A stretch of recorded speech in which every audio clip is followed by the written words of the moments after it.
Obrigado por estarem nesse canal. Solicito a gentileza de fazerem a sua inscrição, acionarem o sininho, deixem o seu like e também os seus comentários para ajudar no crescimento deste nosso canal. Temos notado que nosso presidente e sua turma estão constantemente alimentando uma paranoia com o famigerado comunismo.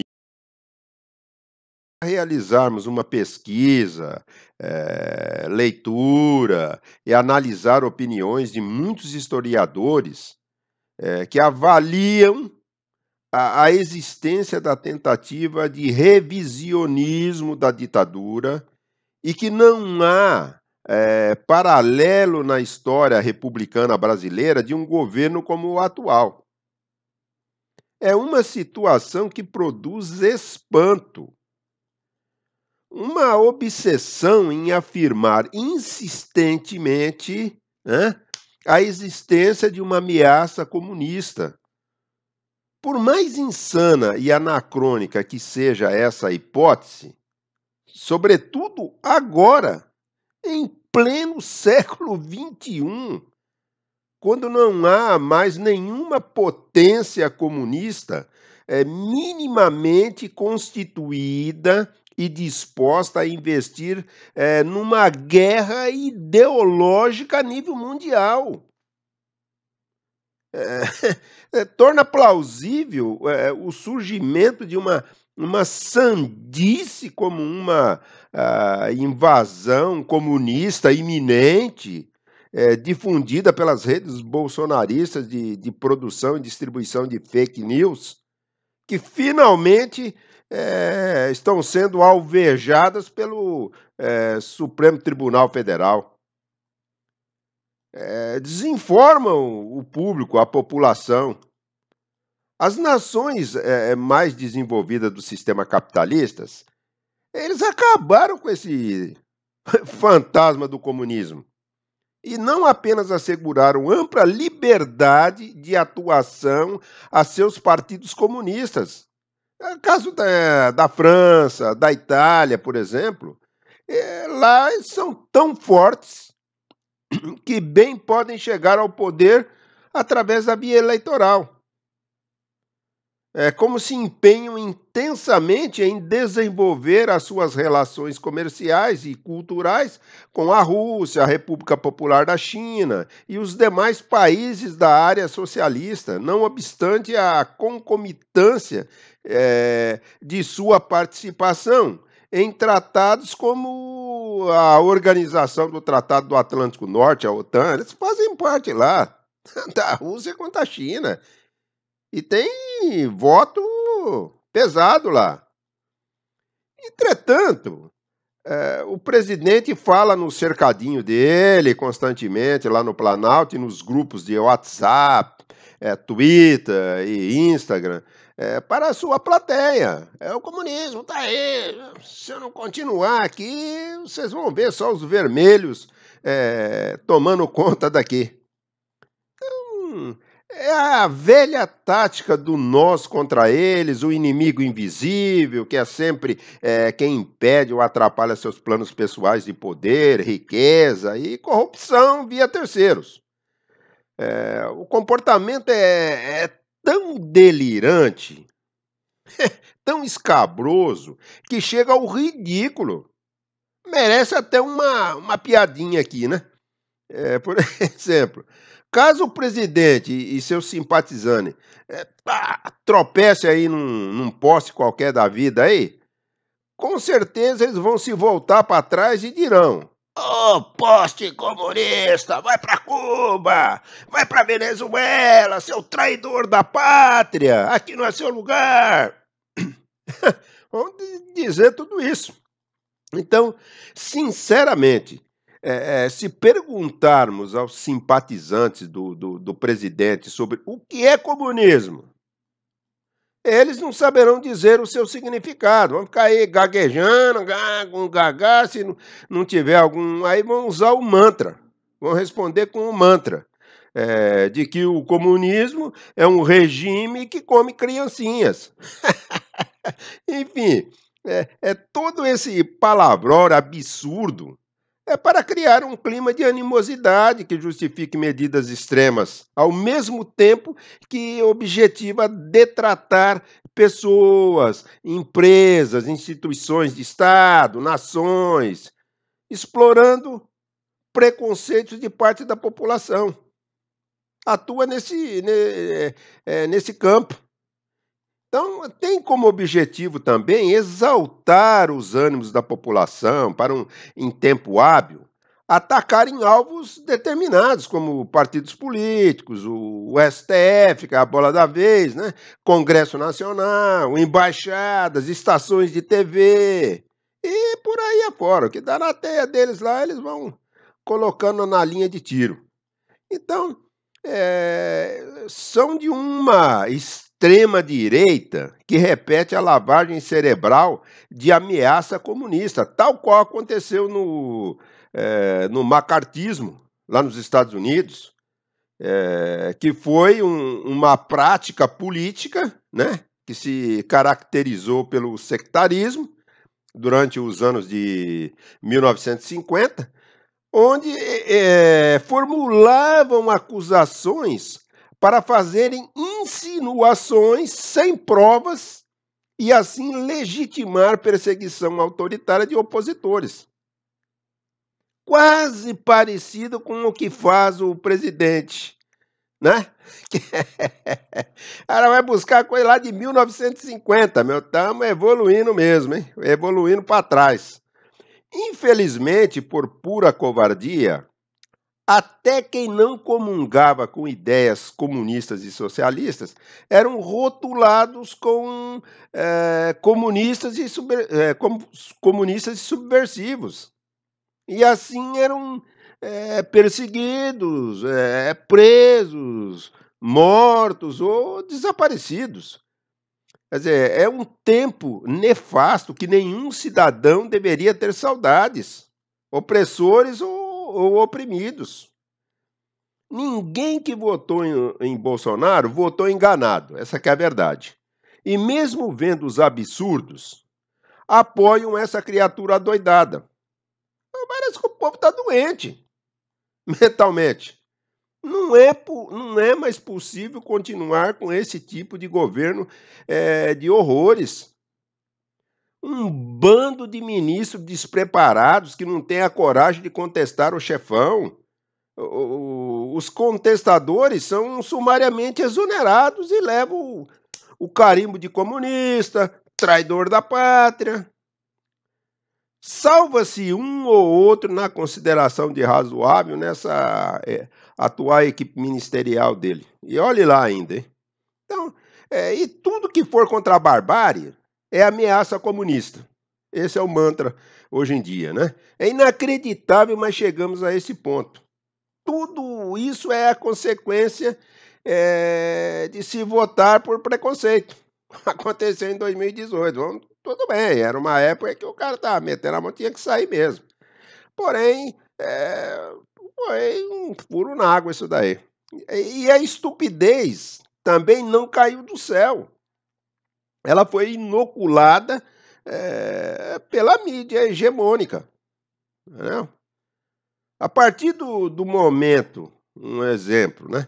A partir do momento que eu comecei a ser contra o governo do Bolsonaro, muitos amigos, conhecidos e tal, eu fiquei em dúvida sobre qual vertente comunista eu pertenço, entendeu? Se é stalinista, se é trotskista, ou outra linha, sei lá.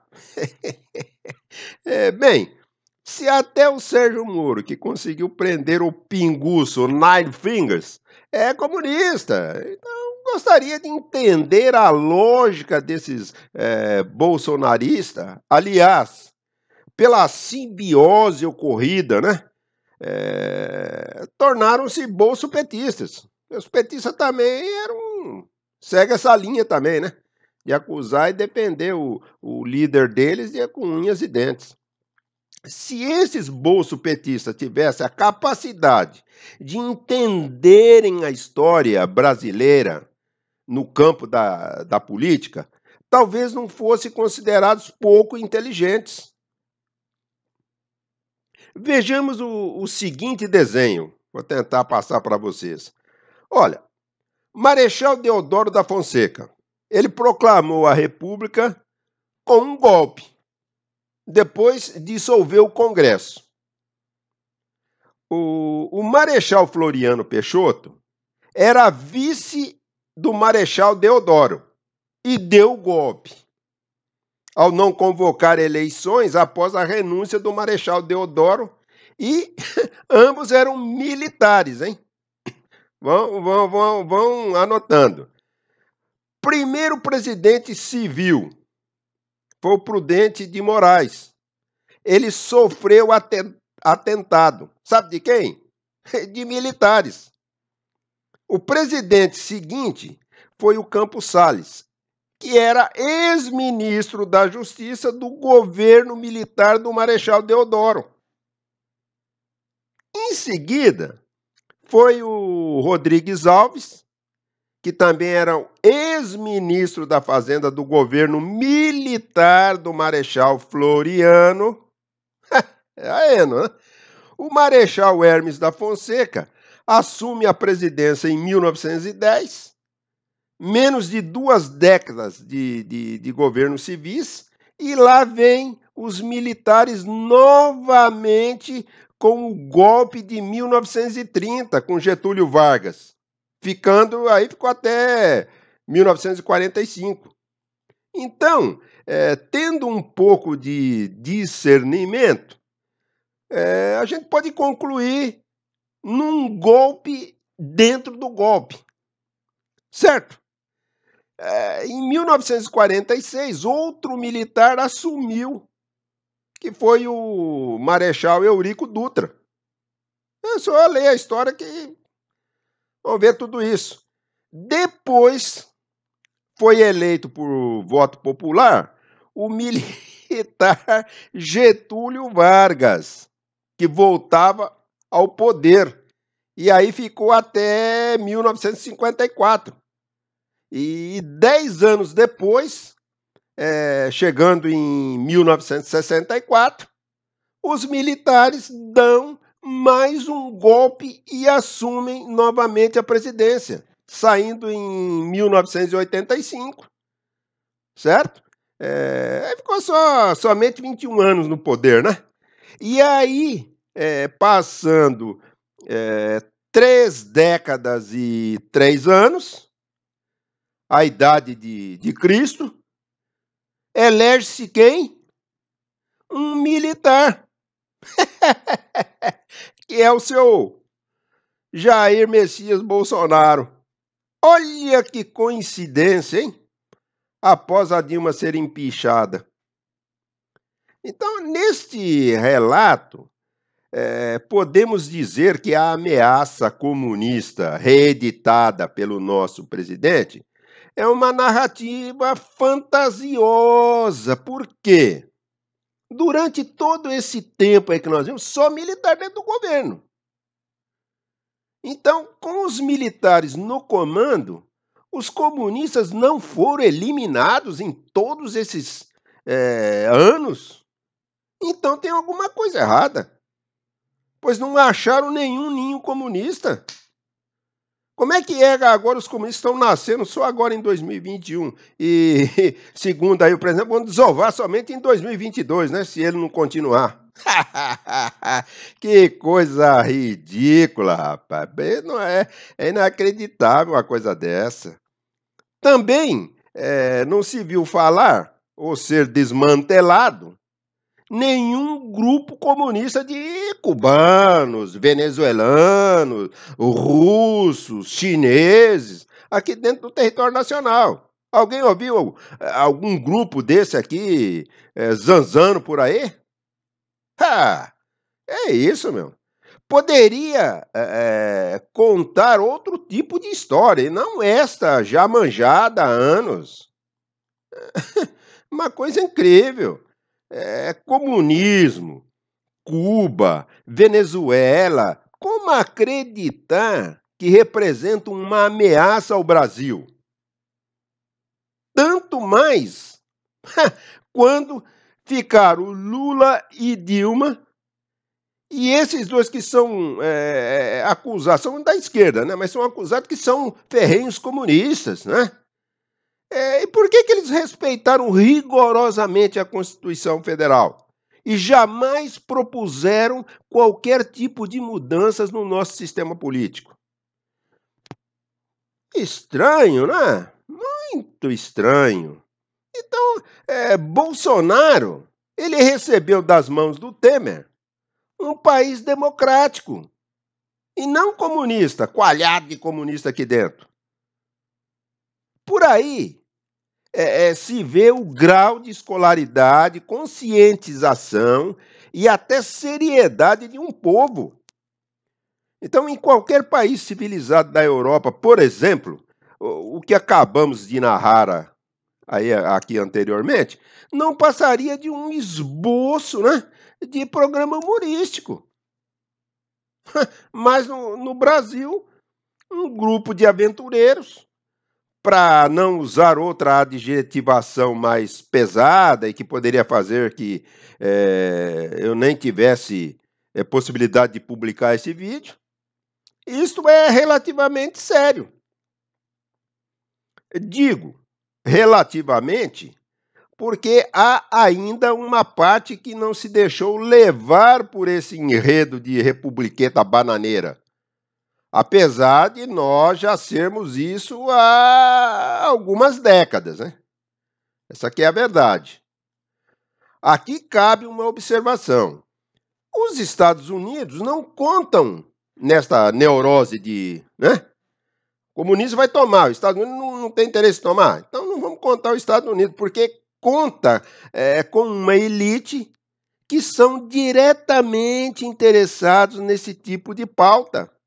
Ao contrário de todos os demais países, mesmo que aliado dos americanos.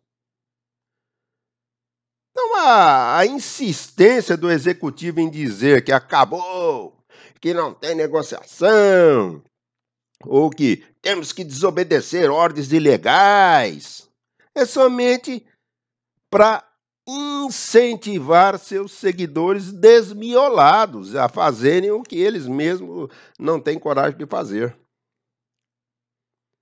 Agora aqui, mais uma coisa. Alguém acredita que o Roberto Jefferson, o Sérgio Reis, o tal deputado Otônio, o Silveira, a Sarah Winter e seus 300, os políticos da base governamental, os próprios Bolsonaros, os youtubers e jornalistas comprados, iriam mesmo pegar metralhadora, fuzil e atacar o STF? Faz-me rir. Pô. Ou estavam apenas incentivando alguns doidos coitados, tipo motociclistas, caminhoneiros e outros vândalos a fazê-lo. Aí, quando alguém faz essas bobagens aí, vai preso, aí vem o executivo, isso aí é um motivo para atacar o STF por conta da prisão política, mesmo falar que isso aí é prisão política. Uns baderneiros dessa naipe. E eles ficam lá por trás. Opa, não é comigo. É os caras que foram aí por conta própria. A culpa vão cair nesses coitados aí que seguem essas loucuras aí. Então, em sã consciência, é normal isto? Falam em venezuelização, caso o PT volte ao poder com o ex-presidiário e ainda que ainda está com um processo na justiça. Mas quem está implementando, dando cartaz e ajudando, e já ajudou, né? Essa ideia foi o próprio atual presidente paranoico, o Zé Ruela.